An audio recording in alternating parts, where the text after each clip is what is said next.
আজকে 9 মাস পরও শহীদ পরিবারদেরকে সাথে নিয়ে শাহবাগে আমাদেরকে বিচারের দাবিতে নামতে হচ্ছে। এর চাইতে লজ্জা কি হতে পারে? অন্তর্বর্তীকালীন সরকারের উপদেষ্টাদেরকে বলতে চাই, আপনারা যদি দায়িত্ব পালন করতে না পারেন আপনারা পদত্যাগ করুন। ছাত্র জনতা দায়িত্ব নিতে রাজি আছে এবং এই বিপ্লব যাদের মাধ্যমে হয়েছে আমাদের শহীদ এবং আমাদের গাজী, তারা এই জাতির শ্রেষ্ঠ সন্তান। তাদেরকে রাষ্ট্র থেকে স্বীকৃতি দেওয়ার দরকার ছিল এবং তাদের দায়িত্ব নেওয়ার দরকার ছিল, কিন্তু আমরা এখন পর্যন্ত আমাদের শহীদ পরিবারগুলোকে রাস্তা রাস্তায় ঘুরতে দেখছি। আমাদের যারা আহত আছে, আমাদের যারা পঙ্গুত্ব বরণ করে যারা হাসপাতালের বেঁচে কাটাচ্ছে, তারা এখন পর্যন্ত তারা সঠিক চিকিৎসা পাচ্ছে না। আর্থিক সংকট তাদের কাটাতে হচ্ছে। এই ক্ষেত্রে লজ্জা আর কিছু হতে পারে না। আমরা জাগ্রত থাকতে, জুলাই ঐক্যবদ্ধ থাকলে বাংলাদেশের কোন অপশক্তিকে আর এই জুলাই বিপ্লব নিয়ে কোন ষড়যন্ত্র করতে দেওয়া হবে না, হবে না, হবে না। আপনাদের কাছে স্পষ্ট বলতে চাই, ওই রাজাকারের ট্যাগ আর লাগাবো না। ওই 2013 সালের পচাবাসী গন্ধ শেখ হাসিনা রাজাকার উচ্চারণ করার কারণে কি শাস্তি পেয়েছে 5ই আগস্ট জনগণ দেখিয়ে দিয়েছে, ঠিক কিনা বলেন? অতএব এই সকল মিথ্যাচার যারা করবে, কোন দলের নেতারাও যদি করে, সে বিএনপির হোক, জামাতের হোক, চরমনের হোক কিংবা হেফাজতের হোক, যারাই এই সকল শেখ হাসিনার সাজানো ট্যাগিং এর রাজনীতি শুরু করবে, তাদেরকে এই শাহবাগ থেকে জুলাই ঐক্যমঞ্চ ঐক্যবদ্ধভাবে প্রতিরোধ করবে ইনশাআল্লাহ।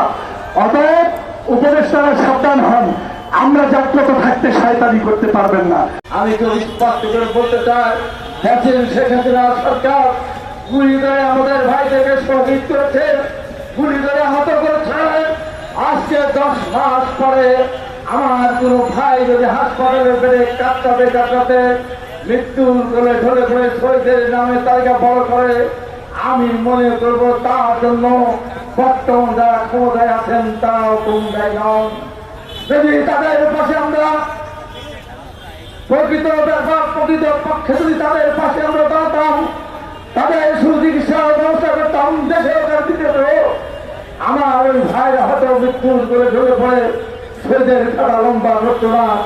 আজকে তাই আমি সরকারকে বলতে চাই, সর্বপ্রথম আপনাদের কাজ এই শহীদদের সঠিক তালিকা তৈরি করে তাদের পরিবার কিভাবে চলছে এবং কে কোন অবস্থায় আছে তাদেরকে সেইভাবে প্রতিষ্ঠা করা, তাদের পাশে দাঁড়ানো এবং হাসপাতালে খবর নিয়ে আমাদের ভাইদের চিকিৎসার ব্যবস্থা করা। তাহলে হবে আমার এই জুলাই বিপ্লবের আজকের অনুষ্ঠানের সার্থকতা। এইটুকু বলে যেতে চাই, মনের ভিতরে সাহস দেখো, মনের ভিতরে সাহস দেখো।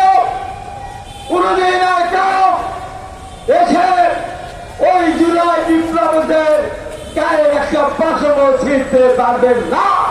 তাই সুরক্ষার কোনো প্রয়োজন নাই। আমরা তো বড় আছে, আমরা তো বড় থাকবো। কোন কারণে আমাদের মধ্যে যদি অনৈক্য সৃষ্টি হয় তাহলে মহা সর্বনাশ হয়ে যাবে। তাই আমরা বলতে চাই, সামনের দিন অত্যন্ত কঠিন দিন। গত 2-3টা দিন আমরা খুব আতঙ্কের ভিতরে কাটিয়েছে। রাত পোহায় না এমন আতঙ্কের মধ্যে দিয়ে আমাদের উৎসাহিত হয়েছিল।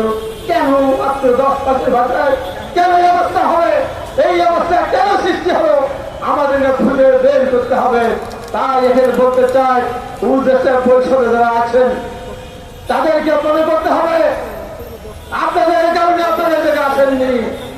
আপনাদের শহীদের রক্তের বিনিময় আপনারা শত শত না হাজার হাজার আমার ভাইদের বন্ধুত্বের বিনিময়ে আপনাদেরকে নিয়ে এসেছেন। 10 মাসে উল্লেখ করার মতো আজ পর্যন্ত একজন খুনিকে আপনারা সঠিকভাবে বিচারে আওতায় আনতে পারেন নাই। কত বছরে আনবেন? কত বছর লাগবে?